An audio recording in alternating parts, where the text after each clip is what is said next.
Vamos a comenzar hoy una reflexión, un estudio, una panorámica, no sé cómo llamarle, sobre la primera epístola del apóstol Juan.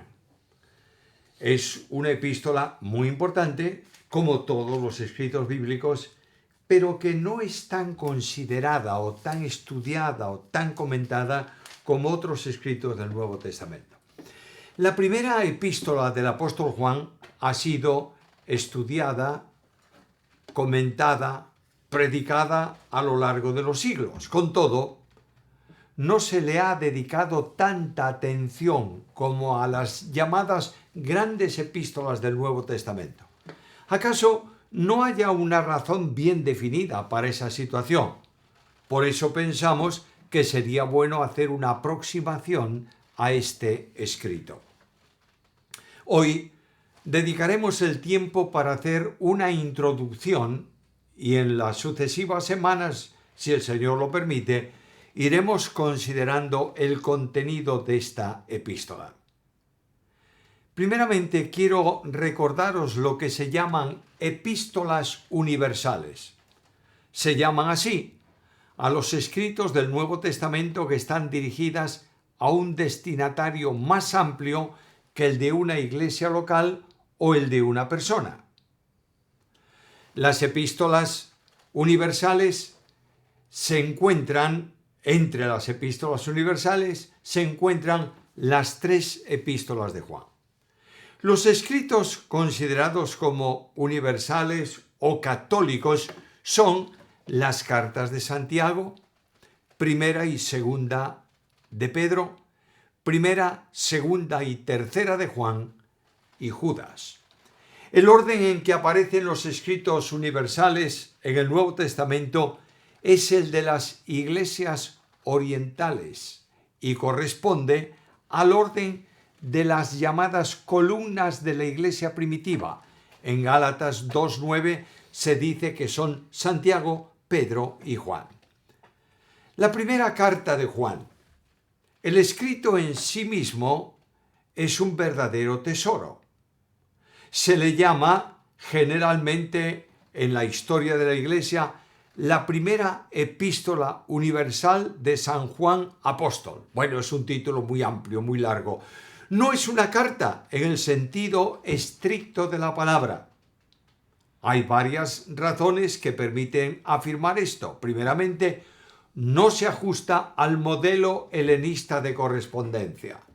Segundo, difiere bastante del modo general de las otras epístolas del Nuevo Testamento. No aparece el nombre del remitente tampoco en ella. No figuran los destinatarios concretos, de manera que es un escrito sumamente especial. No es posible que haya desaparecido en el tiempo el nombre del escritor y los destinatarios, como los liberales dicen, a causa de defectos de alguna copia. Posiblemente el autor, por la urgencia de los asuntos que trata, no se preocupó de consignar estos detalles. Otra posibilidad es que el escritor se consideraba a sí mismo suficientemente conocido por sus otros escritos. No aparece que el escrito sea dirigido a un grupo muy extenso de iglesias, sino más bien a las que Juan estaba más vinculado en el trabajo pastoral, porque realmente la epístola es más bien un mensaje de un pastor que dirige a su iglesia. Yo diría el mensaje dominical del apóstol Juan. Los destinatarios son muy conocidos por el autor, por la familiaridad con que los trata, llamándoles hijitos y utilizando muchas veces para ellos el pronombre personal vosotros. Además, no hay indicación clara de que los lectores pertenezcan a una sola congregación. La propuesta más consecuente es que la epístola se dirige a las iglesias del Asia Menor. No podemos olvidar que Juan recogió del Señor 7 cartas a las 7 iglesias de Asia Menor. El género es un género epistolar, por tanto es una epístola. No es un escrito apologético, como algunos tratan de manifestar. No se trata de una carta circular o de una encíclica. Debe considerarse como un escrito homilético. Dije antes, el discurso de un pastor a la iglesia. ¿Quién es el autor de la carta? El testimonio general, particularmente de la iglesia primitiva, señala a Juan el apóstol como el autor de esta epístola. La argumentación que prueba la paternidad literaria es la identidad absoluta con el autor del cuarto evangelio. Por tanto, es preciso determinar la autoría del evangelio para determinar la autoría de la epístola. Sin duda alguna, el autor del evangelio fue un judío de Palestina. Además de ser judío, utiliza ampliamente citas del Antiguo Testamento. Por ejemplo, Juan 6, 45, 13, 18, 19, 37, etc. Conoce las tradiciones, teología y esperanza judías. Juan 1, 19, Juan capítulo 2 y así sucesivamente, muchas citas que podríamos seleccionar del Evangelio según Juan. Manifiesta un conocimiento muy grande sobre la tierra de Israel. Es un experto en geografía bíblica de esa tierra. El autor del Evangelio fue un testigo presencial de los acontecimientos por la precisión de los detalles, especialmente en cuanto a tiempo, a lugares, a forma en que han ocurrido. El autor del Evangelio se llama a sí mismo el discípulo amado, capítulo 21, versículos 20 y 24, que es un apóstol y de los íntimos de Jesús, uno de los tres que pertenecían a los testigos de su ministerio y que se suele llamar el círculo íntimo de Cristo. Por tanto, no puede pensarse en otro autor para la epístola que no sea el apóstol Juan. Permitidme recordaros algunos datos personales del autor. Era hijo de Zebedeo, Mateo 4, 21. Su madre se llamaba Salomé, Mateo 27, 56, Marcos 15, 40. Nacido en Galilea, a orillas del mar, en alguno de los pueblos de aquella zona, era hermano de Jacobo, Mateo capítulo 4, versículo 21. Su actividad personal era la de pescador en el mar de Galilea. Y da la impresión de que pertenecía a una familia de pescadores de buena posición, porque tenía barcos y tenía sirvientes. Su padre tenía jornaleros consigo, Marcos capítulo 1 y versículo 20. Poseía por lo menos una barca, Mateo capítulo 4, versículo 21. El autor es también un pescador que trabajaba porque remendaba la red y da la impresión, por tanto, de que usaba un arte de red de arrastre, no aquella pequeña de los pescadores sin recursos del mar de Galilea. Fue llamado por Cristo para seguirle. El relato bíblico, Mateo capítulo 4, versículo 18, lo describe sintéticamente.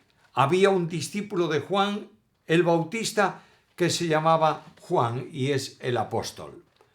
Cristo lo llamó para hacer de él un pescador de hombres, confiriéndole ese honor y cualificándolo para ese trabajo. Mateo capítulo 4, versículo 19. Era un hombre sin letras. Hechos 4:13.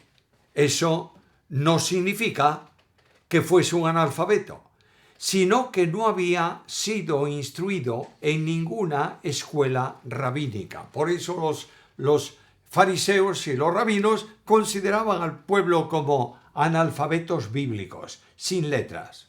Otros aspectos del autor.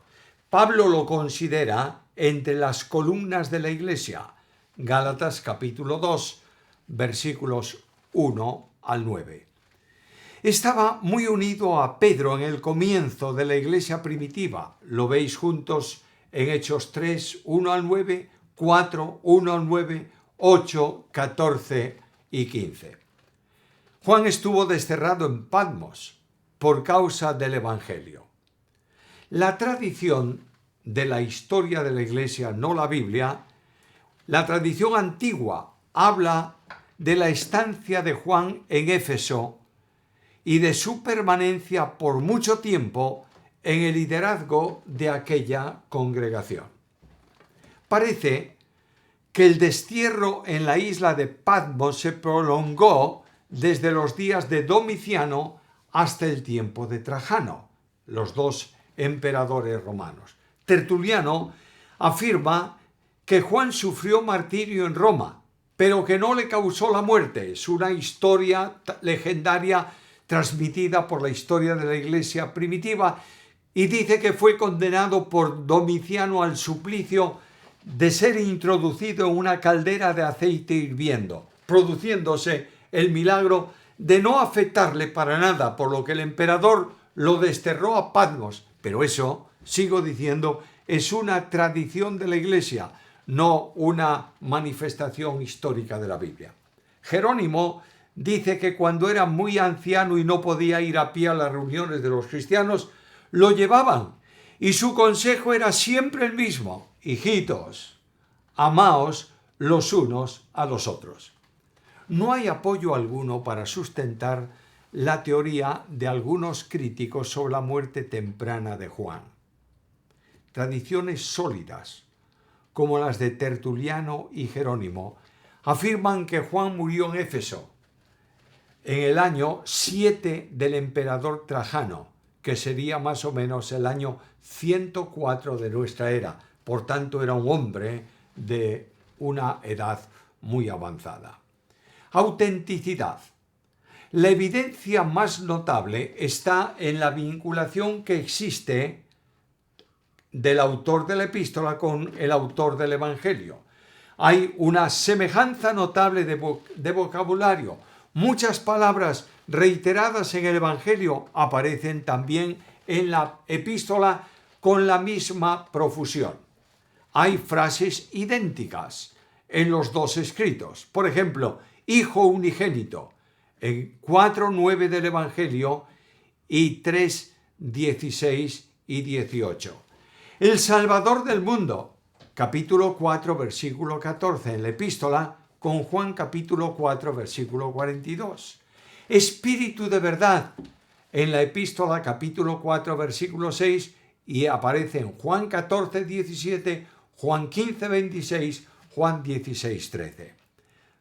Practicar la verdad, capítulo 1, 6 de la epístola, que aparece también en Juan capítulo 3. Ser nacido de Dios, capítulo 3, 9 de la epístola, con otras citas del Evangelio.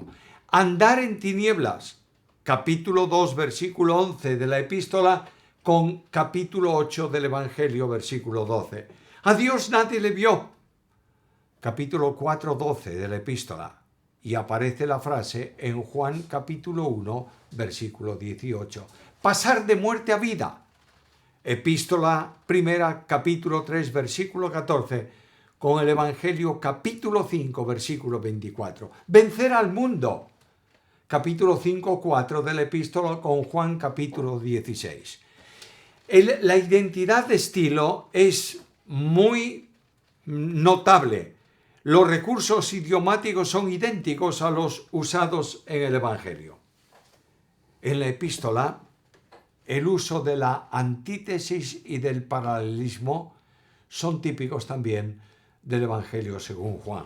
Hay una identidad de conceptos teológicos.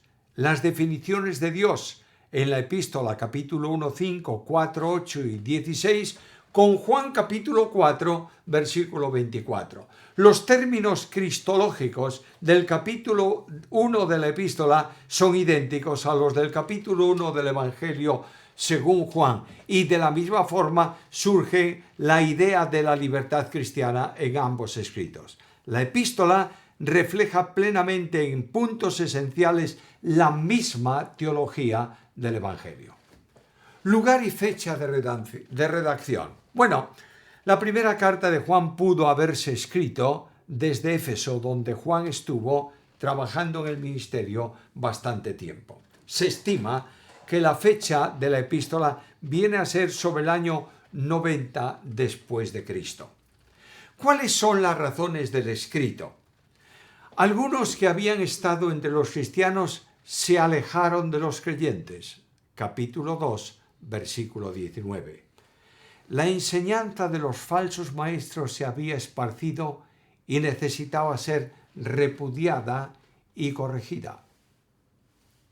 El gnosticismo, en sus diferentes manifestaciones, está muy presente en la reprobación de la epístola. Sus puntos doctrinales principales eran conocimiento superior para poder entender a Dios, y el conocimiento para los gnósticos era superior a la virtud. La escritura, como escrito esotérico, no puede ser comprendida sino por gente que ha sido iniciada para ello. Además de esto, Dios no puede ser el único creador a causa del mal que se manifiesta en el mundo y que fue creado por alguien que no es Dios. Dios no pudo tampoco encarnarse, porque la deidad no puede unirse a un cuerpo material. Estoy refiriéndome a los principios de los gnósticos. La carne no puede resucitar, porque la carne es mala de por sí. Juan rebate estos argumentos de los falsos maestros a lo largo de toda la epístola, enfrentándolos directamente en este escrito. El apóstol Juan da las razones del escrito. Restaurar el gozo de los creyentes. Capítulo 1, versículo 4. Orientar a la santificación. Capítulo 2, versículo 1. Desenmascarar a los falsos maestros. Capítulo 2, versículo 26. Confirmar a los creyentes en la fe. Capítulo 5, versículo 13. Ahora, ¿cuál es el tema de la epístola? Destaca sobre todo la comunión con Dios y sus consecuencias. Para esto, se recuerda el mensaje y se escribe la epístola. Nuestra comunión es verdaderamente con el Padre y con su Hijo Jesucristo. De este modo, con la ayuda del Señor, la vamos a estudiar. Y la vamos a dividir de esta manera. Primeramente, la introducción, capítulo 1, versículos 1 al 4. En segundo lugar, condiciones para la comunión, capítulo 1, versículo 5, hasta el capítulo 2, versículo 2. Tercero, la conducta en la comunión, capítulo 2, 3, hasta el 2, 29. Cuarto, características de la comunión, 3, 1 al 24. 5, vigilancia en la comunión, 4, 1 al 21. 6, las consecuencias de la comunión, capítulo 5, 1 al 21. Debemos concluir esta introducción recordando algunas cosas para nuestra propia edificación. La Biblia es la palabra de Dios. Toda la Escritura fue hecha al impulso del Espíritu Santo. Segunda Timoteo capítulo 3, versículo 16. La Escritura es viva y eficaz y le permite operar en la vida personal del creyente. Hebreos 4, 12. Como palabra de Dios debe ser estudiada y obedecida si realmente amamos a Jesús. Este es el gran desafío que nosotros tenemos al enfrentarnos a la primera carta de Juan.